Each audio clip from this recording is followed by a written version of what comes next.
Hello, and welcome to Scary Stories with Julia.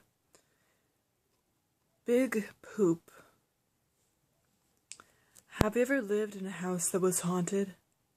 Have you ever been so terrified that you lay under the covers listening to every creak and groan of that old house, unable to sleep no matter how hard you tried? When I was a child, I was convinced that our house had ghosts living in it. My brother and I slept in the attic. On any given night, once the lights were off and we were tucked into our beds, the ghost would make itself known. One night as I lay awake, I suddenly heard a deep male voice whispering my name. That's when I froze. All I saw was a black, hooded figure standing in my closet. I didn't scream. I didn't move. That it just disappeared into thin air. The next morning, I told my mother what I had seen, but, like all other mothers, she told me it must have been in my imagination. For the next few nights, I could hear footsteps coming down the hallway. They would always stop right by my bedroom door, and I would wait to hear them walk back away, but they never did. Then, I looked up and noticed that the crucifix that hung over my wall was turned upside down. I started to cry because now I knew something. I was dealing with something demonic.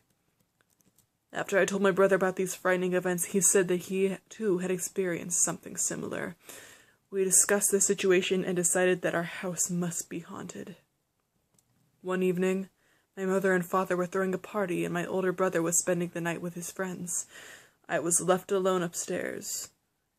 Everything was going fine, until I dropped one of my toys, and it slid under my bed. The problems started once I got under that bed to retrieve the toy.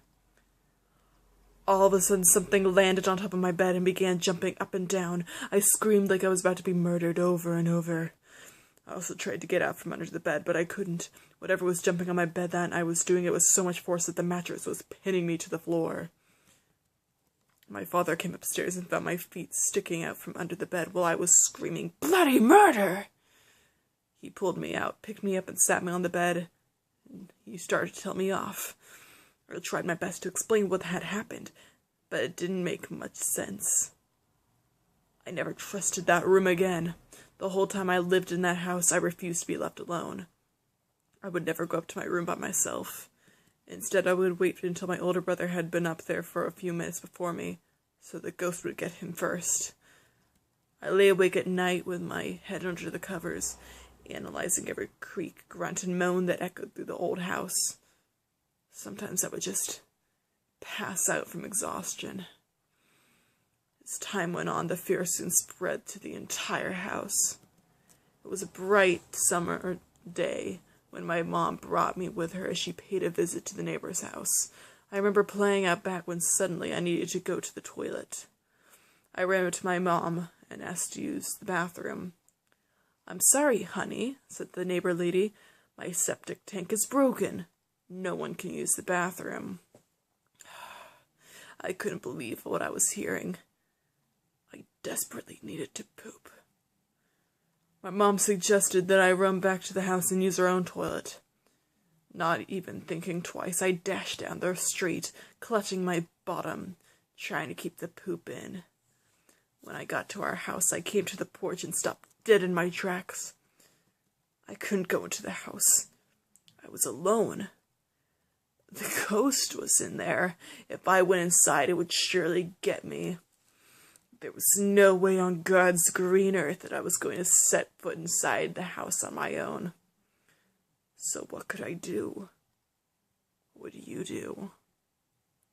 I did the only thing that I could. Right there on the porch, I pulled down my trousers, squatted, and let it all out. A big steaming poo. Breathing a sigh of relief, I pulled my pants up and ran back to the neighbor's house. A few hours later, when my mom brought me home, there was a little surprise waiting for her on the front porch. "Who the heck pooped on my porch?" my mother yelled. "I don't know," I lied. "Maybe it was the dog." "That is not dog poop," she said angrily. I looked up at her, batting my eyelids, trying to appear as innocent as I could, and said, maybe it was the mailman.